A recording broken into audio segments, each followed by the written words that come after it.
Bonjour à tous, nous revoilà aujourd'hui pour une nouvelle vidéo assez particulière. Nous allons avoir le témoignage d'une assistante maternelle qui est Valérie. Donc je vais vous laisser regarder le jingle et puis écouter tout ce qu'elle a à nous dire. À très vite.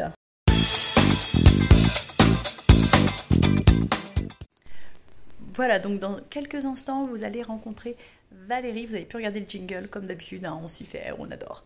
Je vais du coup poser quelques questions à Valérie.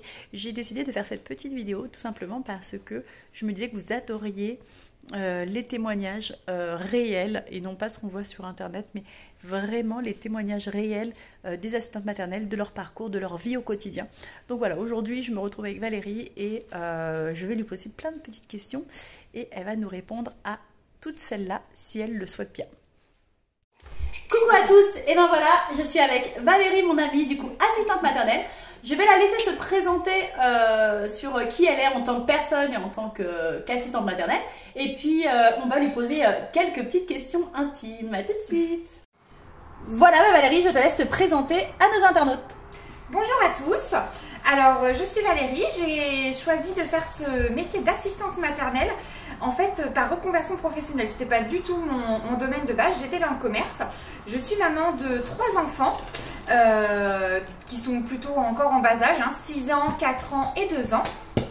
Et j'ai profité en fait de prendre un congé parental lors de ma deuxième grossesse pour revoir un petit peu mes choix professionnels et trouver un métier qui corresponde davantage à mes besoins et aussi pour ma vie personnelle pour pouvoir pallier les deux, tout simplement. Alors du coup, je reprends un petit peu, on va lui poser ces fameuses questions. Alors Valérie, si tu l'acceptes, je vais te poser quelques petites questions. Alors du coup, ça fait combien de temps que tu exerces exactement? Alors j'ai commencé à accueillir le 1er février 2021. D'accord, donc le 1er février 2021, il faut savoir que Valérie et moi, on s'est rencontrés dans la session de formation. Comme quoi, ça peut faire des super belles amitiés. Donc n'hésitez pas à vous faire des copines. Autre petite question. Est-ce que ce métier t'a-t-il réservé des surprises? Des bonnes comme des mauvaises, évidemment.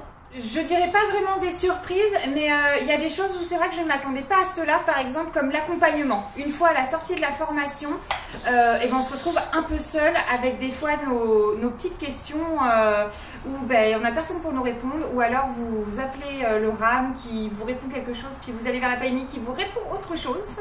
Oui, c'est vrai que ce genre de métier, en fait, on est vraiment seul et livré à soi-même. Donc, c'est pour ça que lors des formations, je ne sais pas si Valérie va me rejoindre, mais il faut vraiment insister, prendre le temps de tout noter ce qu'on vous dit. Et s'il y a des points que vous ne comprenez pas, surtout, prenez le temps de demander, de redemander jusqu'à ce que ça soit clair pour vous. Parce que nous, on avait vraiment eu des points noirs lors de la formation. Tout à fait. Où il y a des choses qui n'étaient pas claires. On est ressorti encore plus embrouillé finalement et avec plus d'interrogations et perdu plus qu'autre chose.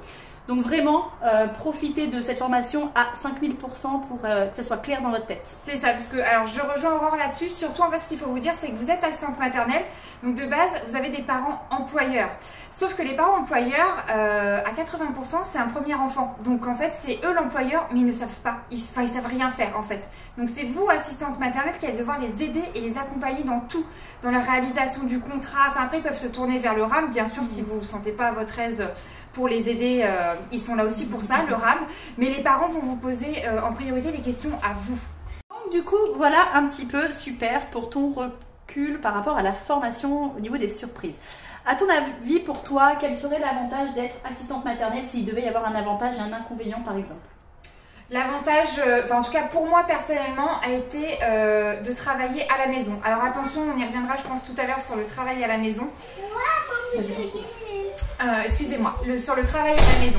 Donc c'était moi surtout de travailler de mon domicile et surtout aussi d'être entre guillemets ma propre responsable. C'est-à-dire que j'organise ma journée comme je le veux. Si aujourd'hui j'ai décidé de faire peinture et pas... j'ai dit une connerie. On en dit souvent des conneries. Aquagym. Oui, aquagym, pourquoi pas. J'ai décidé de faire de la peinture et pas de la pâte à modeler, alors que en crèche ou en MAM, on aurait dit aujourd'hui c'est pâte à modeler. et ben j'organise ma journée. Tu es autonome en fait. Voilà, tu es c'est autonome ça. complètement. Exactement, tu as trouvé le mot que je cherchais. Je sais. En fait, être autonome et autonome dans mon organisation, voilà, c'est ça. Et bien sûr, on a toujours les parents à qui on peut peut-être éventuellement devoir se justifier sur les activités ou quoi que ce soit. Mais en général, ils nous laissent vraiment porte ouverte et moi, c'est vraiment ça que j'ai apprécié et que je recherchais dans ce travail. C'est vraiment l'autonomie en fait. L'autonomie, voilà, être à 100% autonome dans son travail, ne pas avoir à justifier ce qu'on fait. Si on ne le fait pas parce qu'un enfant n'est pas disposé à le faire, je dirais. C'est ça. Et bah du coup, on le fait pas, on fait autre chose, c'est pas grave. Comme je vous expliquais, rien n'est figé, il n'y a pas une journée de type, même s'il y a des grands fils conducteurs. C'est vrai que ça c'est vachement bien. Et du coup un inconvénient, il y avait un inconvénient pour toi? Alors l'inconvénient c'est plutôt on va dire avec la vie professionnelle, personnelle. C'est de bien préparer sa famille que vous êtes à la maison, mais excusez-moi du terme, vous n'êtes pas bobonne qui est là toute la journée à la maison et qui n'a rien à faire. C'est surtout que vous travaillez en fait, donc c'est pas parce que vous avez été à la maison toute la journée que par exemple vos enfants vont vous dire qu'est-ce que t'as fait aujourd'hui maman, t'as pas fait mon goûter ou t'as pas fait tu pas fait un gros gâteau ou n'importe quoi. Préparer surtout sa famille, surtout je dirais plutôt les enfants, parce que moi ça en ayant 3, ils étaient habitués que quand je travaillais pas, pour le coup comme je suivais d'un congé parental, maman avait le temps de tout faire quoi. Enfin j'étais à jour partout dans les lessives, partout au niveau des repas, tout ça, que selon vos plannings, moi il y a des soirs où je finis, il est quasiment 20h, et en effet à 20h j'ai pas forcément eu le temps de donner la douche aux 3 enfants, mais par contre on a mangé, voilà, c'est une autre organisation et bien préparer sa famille à ça. Oui, vraiment bien la préparer, parce que c'est vrai que je l'avais dit dans les avantages et les inconvénients de la vidéo, je pense. Je vais essayer de vous la mettre peut-être au-dessus de la tête de Valérie, je vais essayer, je sais pas comment ça va se goupiller. Mais du coup, voilà, vraiment faire la part des choses entre la maison et le travail. Et comme vous avez pu voir dans mon vlog, donc la journée de l'assistante maternelle, on me voit faire une machine, on me voit faire ma vaisselle, passer l'aspirateur, on ne voit pas le faire, mais je le fais. Et comme je l'ai dit, c'est pas parce qu'on va faire quelques petites tâches ménagères que on est femme de ménage ou alors qu'on ne fait mal notre métier d'assistante maternelle, pas du tout en fait. Non, mais ça reste du superflu, hein. Je vois quand tu parles de l'aspirateur, de la lessive, enfin de la vaisselle, les enfants c'est vraiment de ce qui a été fait sur la journée, on ne s'amuse pas à déplacer les meubles dans ce moment-là, on n'a pas le temps. Non, c'est vraiment de la pointe et ça reste, voilà, nous c'est limite, ça fait partie de notre routine quotidienne. Les enfants mangent, ils ont un temps libre, ils font ce qu'ils veulent, je fais ma petite vaisselle, on n'en parle plus, comme ça on passe à autre chose. Moi c'est hors de question que les enfants marchent dans le sale du midi. Donc je passe un coup d'aspirateur, un coup de balai, hop, on en parle. Je fais pareil à la maison. Voilà, donc ça serait plus ça les inconvénients et les avantages de Valérie du coup sur le métier d'assistante maternelle. Si tu devais le refaire, et dans 10 ans on te dit tu recommences tout, est-ce que tu le referais? Tu feras un autre métier, par exemple, tu serais dans le commerce. On te dit demain, tu es assistante maternelle, sachant que tu as le recul aujourd'hui que tu as en tant que professionnelle de la petite enfance. Est-ce que tu referais la même chose ou tu te dirais peut-être que je le ferais autrement, dans une structure, pas dans une structure? Je sais pas. Alors pour l'instant, je le ferai là comme je le fais là. C'est-à-dire à domicile, enfin chez moi, assistante maternelle, mais je ne dis pas que voilà, quand mes enfants auront grandi et que je pourrai être plus disponible aussi au niveau du soir, parce qu'il ne faut pas se cacher, hein, les enfants ils ont des devoirs, ils ont plein de choses à faire, donc il faut réussir à pallier les deux. Et du coup, pourquoi pas, oui, à l'avenir, éventuellement dans une MAM, mais alors une MAM où, je vais pas dire que je montrerai la MAM, mais être sûr des personnes avec qui vous travaillez. On va vous faire des vidéos, on sera tous les deux dans la MAM. Qui sait, hein, on a commencé la formation en même temps, ça pourrait nous arriver. Mais du coup, voilà, quelqu'un avec qui vous êtes sûr de son professionnalisme, pardon, et que vous alliez bien dans les deux mêmes sens, ça peut être éventuellement une hypothèse, mais pas avec n'importe qui. En tout cas, pas maintenant. En tout cas, pas maintenant. Ouais. Mais si à un moment donné, parce que je sors du commerce, comme je vous l'ai dit au tout début, donc j'étais habituée à avoir des gens toute la journée. Là, je me retrouve avec des enfants, ce qui me convient très bien. Par contre, je vous cache pas, je suis contente d'aller au RAM une fois la semaine pour retrouver des adultes avec qui échanger. J'allais te poser la question si tu faisais des activités à l'extérieur, justement, pour éviter ce côté cloisonnement. Voilà, parce que moi c'est ça qui me faisait peur aussi dans ce métier au tout début, quand je me disais ce que je vais en être capable. Et à sortir une fois la semaine, ça me convient très bien. J'ai pas besoin spécialement de plus. Et puis je me suis un petit peu perdue. Non, tu t'es pas perdue, c'est très clair. Je pense que c'est clair pour tout le monde, on va le garder cette séquence de toute manière. Et du coup, t'arrives toi, là c'est improvisé. Hein. Est-ce que t'arrives du coup à trouver des moments pour toi? Donc t'es maman, t'es assistante maternelle, donc t'es H24, t'es bientôt épouse. Est-ce que du coup t'arrives toi à garder du temps pour toi? Moi, on voit dans mes vidéos que j'avais été courir et j'avais dit que c'était très important de garder un petit peu de temps pour toi pour décompresser de toute cette pression familiale et professionnelle. Parce que, mine de rien, on a beau dire, on a une pression quand même, hein, clairement, des parents, de notre époux, de nos enfants, de tout l'environnement d'assistante maternelle, t'es quand même à domicile. Est-ce que tu arrives, toi, à prendre du temps pour toi?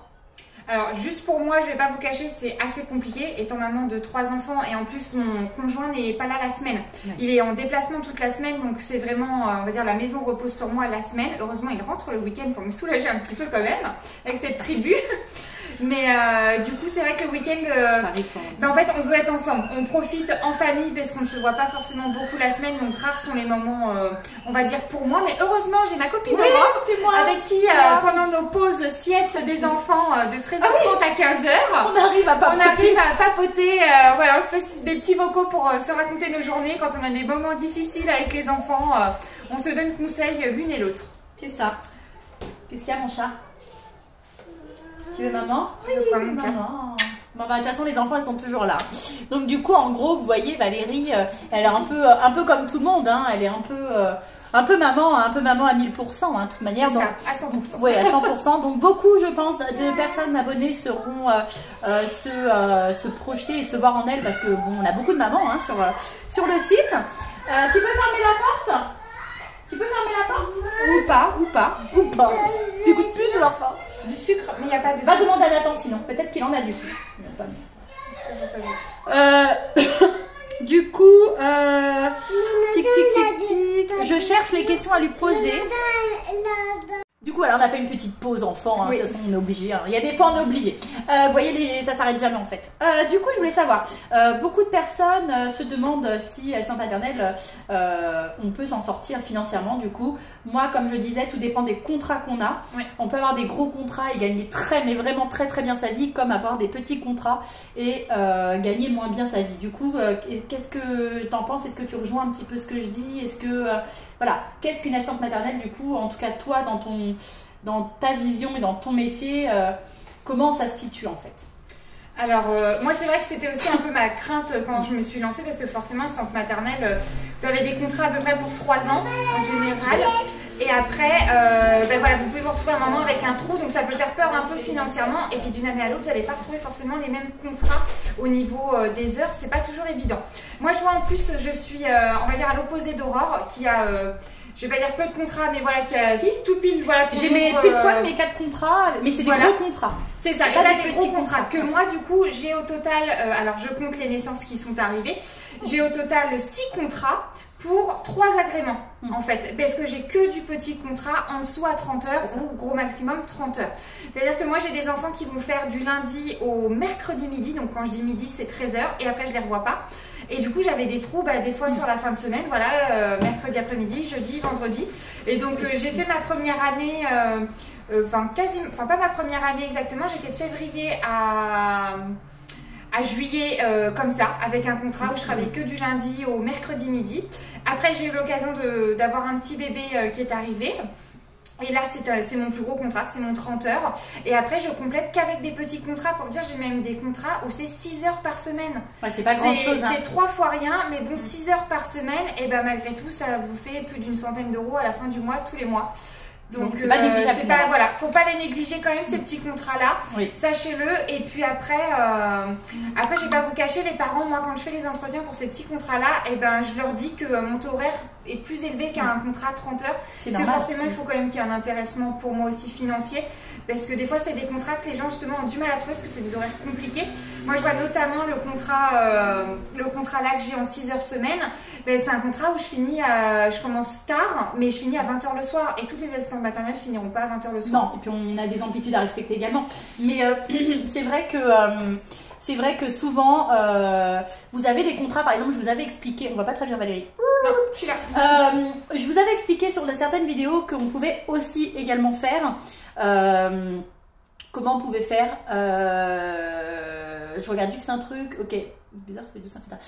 On pouvait également faire par exemple moi tous les vendredis, j'ai pas mon petit Paul. Mon petit Paul n'est pas là tous les vendredis, je peux prendre si je le souhaite un contrat que pour les vendredis. C'est ça, tout à fait. Alors en fait, il faut pas négliger ces petits contrats comme Valérie dit parce que de manière déjà d'une, c'est aider des parents qui sont en recherche. Et si vous voulez être une bonne assistante maternelle, mettez-vous toujours Du côté des parents, c'est hyper important et Valérie le fait très très bien. Ça, j'ai aucun doute là-dessus. Et en fait, vous vous dites, voilà, moi je suis parent demain, bah, de toute façon j'y suis, mais je cherche une assistante maternelle demain, j'ai juste besoin pour les vendredis, je suis dans la merdouille de chez Merdouille, hein, si je peux me permettre. Du coup, eh ben, je suis bien contente de trouver une assistante maternelle qui va me prendre mon enfant que sur des vendredis. Alors après... et ça fait en effet un petit peu d'argent de plus, c'est bah, pas négligeable. Voilà, hein, c'est ça, donc, nous ça nous comble un trou, ça aide les parents et du coup je te rejoindrai là-dessus dans le sens où moi je vois par exemple le dernier contrat là pour l'instant que j'ai accueilli qui est un enfant qui a besoin 2 jours par semaine. Et en fait, les jours de base n'étaient pas fixés, c'est-à-dire que la maman a repris son travail à 80% et d'une semaine à l'autre, elle ne travaillait pas les mêmes jours. Moi au début, j'y avais dit non au téléphone et en fait, elle m'a rappelé parce qu'elle ne trouvait pas. Et il s'avère qu'on a réussi à trouver un compromis toutes les deux où quand elle le peut, elle s'est arrangée avec son travail pour ne travailler que justement sur le jeudi-vendredi. Après, il y a des semaines où c'est des mardis, mais moi, mes enfants, j'ai des parents qui sont dans le commerce, donc le planning varie d'une semaine à l'autre.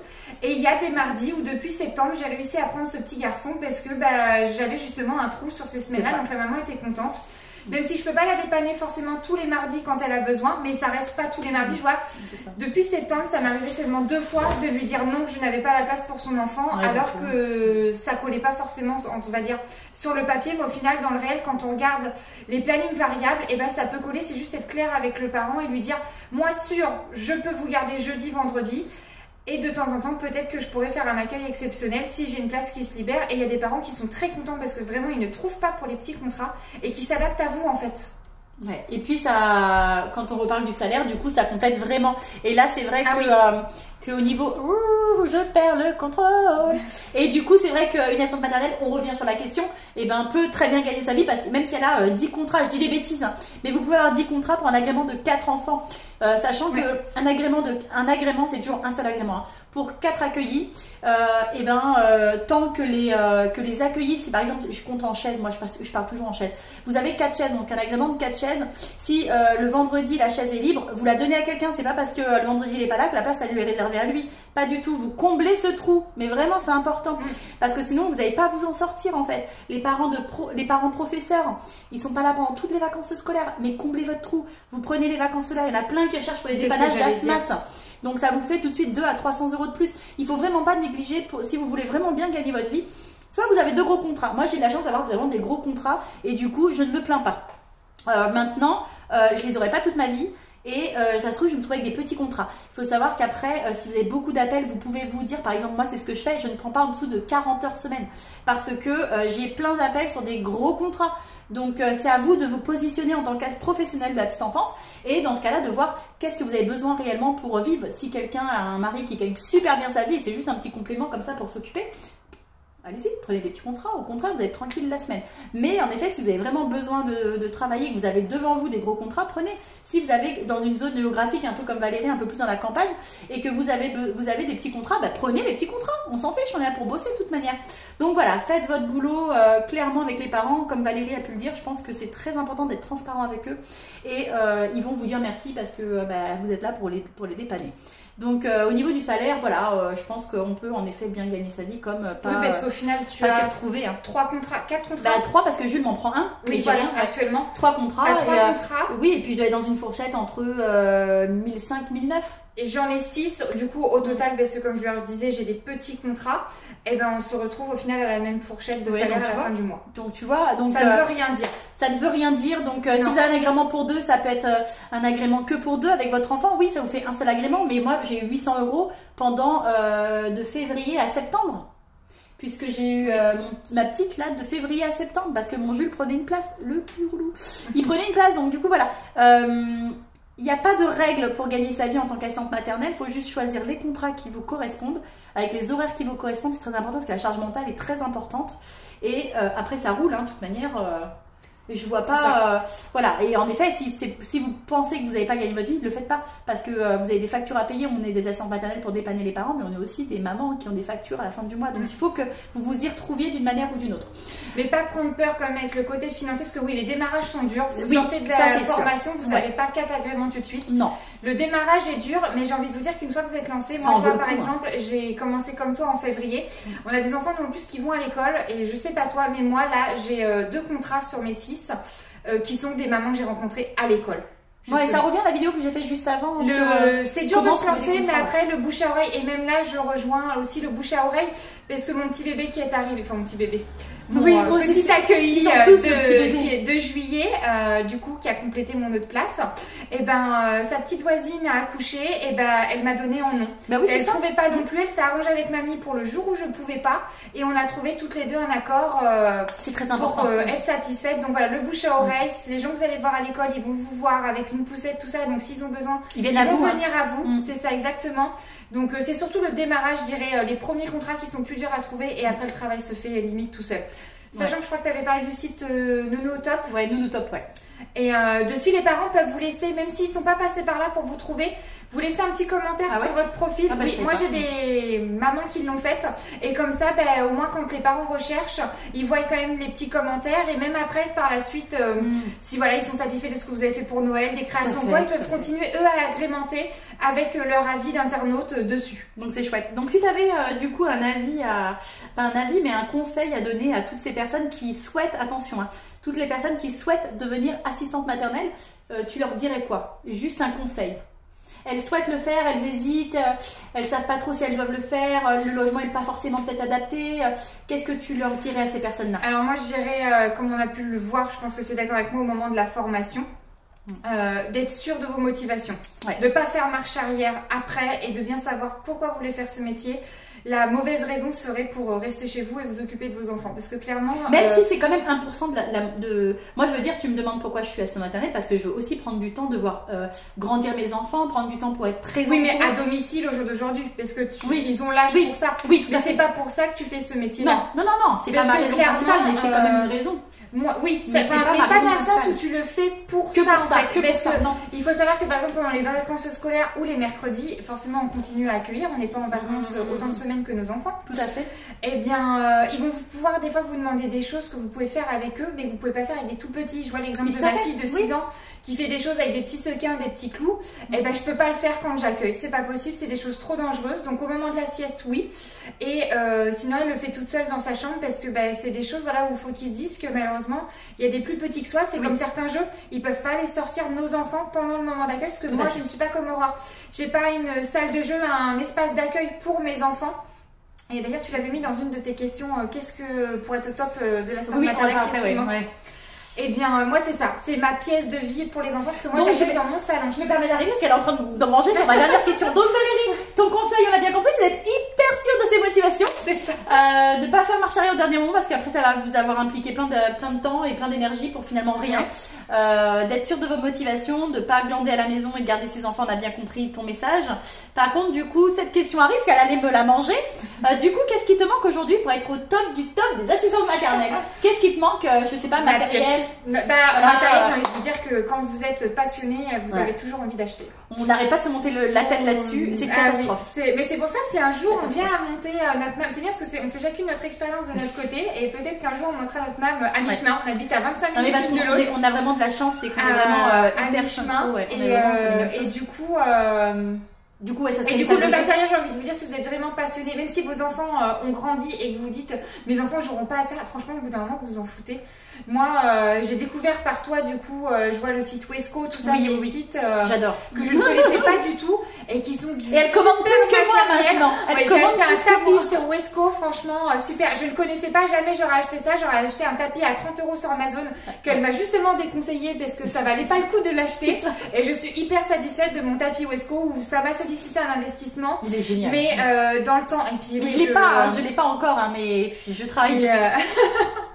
Donc le matériel, j'ai envie de vous dire, vous en aurez toujours envie de changer, toujours envie d'améliorer forcément. Oui, de rénover. Mais moi voilà, c'est surtout par rapport à ma grande famille et la disposition de ma maison, une pièce supplémentaire. Ça va venir. On le sait. Oui, ça va venir. Ça va venir. Mais la pièce d'accueil, puis c'est pareil au moins pour aider à souffler aussi. Quand vous avez fini votre journée, de vous dire je ferme cette porte et je regarde plus, je rangerai demain. Oui, c'est ça, exactement. Que quand c'est dans votre salon, même je vois moi des fois mon conjoint qui rentre, admettons de sa semaine le vendredi soir, il a pas envie de voir le bordel de la journée. J'ai pas fini de travailler, et malheureusement quand il ouvre la porte, il faut qu'il fasse gaffe où il met les pieds pour pas se casser la binette. Il y a des fois. Et puis c'est le bazar, faut le dire. Hein. Moi, tu regardes la journée, c'est le bazar. Je passe mon temps à ranger. Donc toi, ça serait plus une pièce de vie. Une pièce, voilà. Une pièce de vie, ouais. Une salle de jeu, une salle de jeu tout simplement pour les enfants, parce qu'après le sommeil, en soi pour l'instant ça me dérange pas plus que ça, mais grand grandes sont à l'école. Les petits ont quand même, je vois, j'ai des enfants de 2 ans, des enfants de 6 mois, ils ont quand même chacun leur espace. Ça là-dessus, c'est un aménagement après à faire dans votre maison, mais ça, il n'y a pas de souci du tout pour les couchages, ça, faut pas s'alarmer. Non, ouais. Sachant que la PMI, en plus, vous demande pas de les séparer, hein. Vous pouvez tous les faire dormir dans la même pièce. Tant que vous avez un cycle de sommeil. Voilà, qui pour chacun. Voilà. Qui est En tout cas, toi, ça serait une pièce de vie. Moi, qu'est-ce qu'il me faudrait? Un peu plus d'argent. Je suis trop chiante. Mais pour pouvoir acheter tout chez Wesco. Ouais, voilà, c'est après le matin. Pour être au top du top, moi, je pense que ce serait vraiment. Mais je penserais même, c'est bizarre, hein, moi je penserais plus une dépendance dépendante de ma maison. Avec un espace cuisine, avec un espace. Mais pour être au top, hein, là on parle du top, une mame en fait. Il faudrait une mame. Mais collé à ta maison, collé à ma maison. C'était juste ton jardin à traverser. S'il faut être au top du top, qu'est-ce qu'il me faudrait moi personnellement? Il me faudrait une mame collée à ma maison pour avoir mes enfants et en même temps pour pouvoir travailler et vraiment d'avoir des espaces bien séparés. Là, c'est un peu le bazar, du coup, on va vous dire au revoir. Là, je pense que Valérie a répondu à énormément de questions. Si vous avez d'autres questions, vous n'hésitez pas à nous faire des petits messages. Si vous avez des questions pour Valérie, elle pourra peut-être y répondre, on verra avec elle. Et puis, elle va vous faire un petit mot de fin. N'oubliez pas de faire quoi, comme d'habitude. On s'inscrit à ma chaîne pour regarder toutes les vidéos. On va faire la petite clochette là vous savez, de notification pour les voir quand je poste, parce que je poste pas mal de petites vidéos. Et également de laisser des petits commentaires, ça fait toujours plaisir, des petits pouces parce qu'on aime bien les vidéos dehors. Et puis Valérie va vous dire au revoir tout simplement. Eh bien écoutez, au revoir à tous, j'espère que cette vidéo vous satisfera et aura répondu à vos attentes et puis qui sait peut-être à l'occasion lors d'une autre vidéo. Posez-lui des questions, elle y répondra. Avec plaisir. Bisous à tous.